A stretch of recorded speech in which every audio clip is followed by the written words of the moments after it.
and I've said this one particular thing quite a bit, but it's worth repeating because people still think that mystical or spiritual experiences are ineffable. And even William James said that, and it's probably that claim is one of the single claims that has most hurt the status of spiritual knowledge anywhere. To begin with, it's just not true. And then the problem comes where if you make that special claim, and you say something like, well, scientific knowledge is effable, and mystical knowledge is ineffable, then ineffable, that's just another word for loopy, goofy, idiotic, not there, jello. It's just this kind of stuff, a kind of a nothing. And remember, any experience is ineffable. Any experience you can think of. Riding a bike, touching yourself, having an orgasm, watching a sunset, describing, your lover's face. They're all ineffable. The difference between mystical experience and ordinary experience is not that one is effable and one is ineffable. It's that one is commonplace and one is rare. And we don't have enough people going around that has solved, let's say, the answer to the koan, show me your original face. So and when people do have some of these mystical experiences, in many cases they tend not to talk about them anyway, precisely because there's not a common language for them. But if you have these experiences, and if you're in a community of Zen masters, for example, Zen masters talk about emptiness all the time. And they have hundreds of different ways to talk about it, and they know exactly what they're talking about. And of course, words can't substitute for an experience. They can't substitute for spiritual experience or any other. They can't substitute for riding a bike or eating a cake or listening to Bach. So seriously, there's virtually no truth at all to the saying that mystical experiences are ineffable the way it's used, meaning others are effable and mystical ones aren't. So we have to be really careful about that. The question is, are we going to start having a series of experiences that most people don't have, and therefore we need a new set of signifiers, we need a new language? And the answer is yes, absolutely. And so for experiences of like second tier, what do we come up with? What do we say? Second tier, yellow, teal, turquoise, vision logic. These are just signifiers that aren't that meaningful. I think for second tier we should use chunky peanut butter. Because I just know that real well, and I think that would be good. And third tier is going to have something to do with chocolate and caramel. I haven't figured it out exactly, but I think it would just be a lot better. So crafting a language is another part of the difficulties that we're stuck with. So it's hard enough creating a community when you're sort of on a leading edge of something. But now you have to create a community without having really a language for it. And so it's kind of a lot of, staring and what do you think and what does this mean and what are we doing here and so on. So the only way to do it is to see it as a challenge. Because that's what it is. It's a challenge for us to be able to name the face of tomorrow. And if you discover an asteroid, you get to name it. So the same is true here. The people that pioneer these areas will end up coming up with the signifiers for them. And so don't take the fact that we don't have these things as meaning, oh, well, everybody else has got it figured out, but we can't quite figure it out, or everybody else is smart, we're not quite smart. Just the opposite. Everybody else has their signifiers handed to them. We have to craft ours.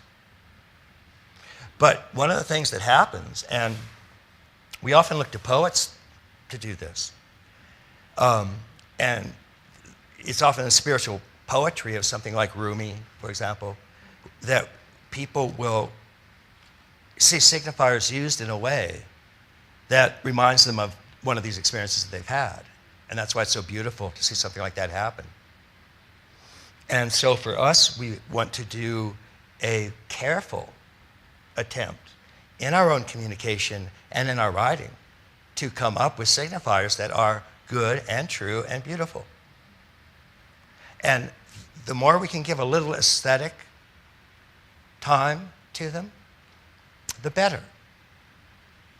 Because these are deeply, deeply beautiful places and deserve Kodak moments that capture them. And so signifiers go with signified, and I think you'll know how that is typically used. Signifier is the written or spoken material mark. And that's important because there are lots of different, you can make material marks on almost anything. Calligraphy, spoken material word, written material word. And of course, materialists and subtle reductionists will reduce all of language to just written signifiers anyway. But when you see a signifier like the word dog, something will come to your mind. And what comes to your mind is technically called the signified. So what we're dealing with is if I say square root of -1, most of you will know generally what that might mean because that comes into being at an orange altitude and a particular discipline there of mathematics. But that signifier, that snappy, zingy square root of -1 is developed by, mathematicians, basically agentic dissociated males in their 20s. And so they have this lovely ring to them, this sort of beautiful resonance that goes with it. That's something that has a signified for those who have done that particular training or practice. If there's a signifier in Zen, mu, and it really is, what is mu? Or show me mu. Mu. What comes to mind? What should come to mind is big mind. The actual koan itself is a direct expression of Dharmakaya, of the initial understanding of oneness. And that kind of breakthrough signifiers is what a lot of the contemplative traditions were using. Now we have to come up with a whole ordinary language. And it behooves us to really stop and think about that because it's important. And I think this is one of the things that we really want to be able to do, certainly in writing classes, in our own interactions with each other. It's something to think about, isn't it? Because it's really, really important. And we're not really at an age that pauses before it speaks, that puts much thought into its words. And now is the time to do that, though. And when you would handwrite letters, often that was something, it was kind of an art itself, the letter. Now emails are, just a series of just barely signifiers from a just barely mind going out in cyberspace for recirculation. And you know that they're all getting forwarded. So just remember that. I sort of throw that in. In SES, I introduced the notion that there's a developmental signified. Because all of these, you have to remember altitude. And it's the same with the Gika glossary. That's where we're actually locating phenomena across the entire spectrum of states and stages. But if you are talking to somebody whose cognitive advance is orange at the highest, and you mention anything going on at turquoise, any turquoise signifier will not bring to this person's orange mind the correct signified. It won't be there.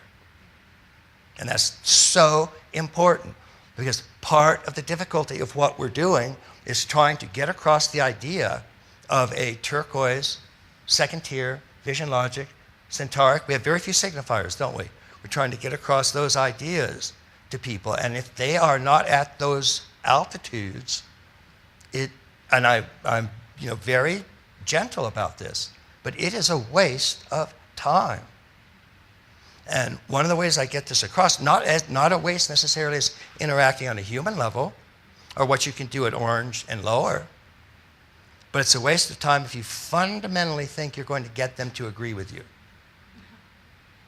And you know Robert Keegan's average estimate that if an adult wants to develop through these stages, any scale, Jane Lovinger's, Bob Keegan's, takes an average of about 5 years. So if you're talking to somebody that's Orange and you're at Turquoise and you want them to agree with you, wait 15 years. That's all. So this is not something you're going to get across to them over lunch. And it's something that is very, very, very frustrating. Now, obviously, there are people that are more developed than any of us at any given time, and they're facing the same thing with us. So it's a medium that we are forced to create. And we have people that are working on that in different disciplines. There are 3 people in this room, maybe four at least, forgive me if I'm leaving some people out, that are working on integral Buddhism. And that means literally an aqua Buddhism, using traditional, kosher, Buddhist terms and topics and signifiers, but put in a framework that allows us to take advantage of modern and postmodern discoveries about the mind, of which there have been, 1 or 2. And these things have got to get put in there. And then when you do that, you really do get this much larger integral mandala of awakening, one of Patrick's terms. But the whole language for that has to be crafted. And it's difficult when you're trying to convey something, because you're trying to convey both the idea and you're trying to come up with a language for it. And it's very difficult. Part of what you can do is, at whatever altitude you're at, and if you are perhaps attempting to convey, I'm just using turquoise as kind of a general altitude, really feel your way into turquoise as best you can. Feel your way into the luminosity of that altitude, meaning the clarity that you can feel. And then literally feel that person's self arising within this field of clarity that you have. And that's a form of transmission. And that's the best you can do, is energetically transmit, even if you can't use signifiers. And that's a very important point. It talks about 4-quadrant communication. And in the upper right, you're talking about the actual energy, gross, subtle, or causal energy, that these material marks we talked about, they have to be carried on something. They're carried on your bioenergy field, literally. And people can feel that. So you can, give people a little bit of a sunburn. If you are really, really there and present and radiating your own truth in that dimension. And there's nothing mystical about that. I really believe that that is the upper right quadrant structure, are these gross, subtle, and causal energies. And I think that they will be, because they have actual location, that empirical science will continue to run them down. There's actually an enormous amount of research that's been done on this already that most people just don't know about. Tiller in America to Moriyama in Japan, it's astonishing. And I think it's we're going to hear a lot about it in the near future. It's just all part of communicating and community. They both have the same root.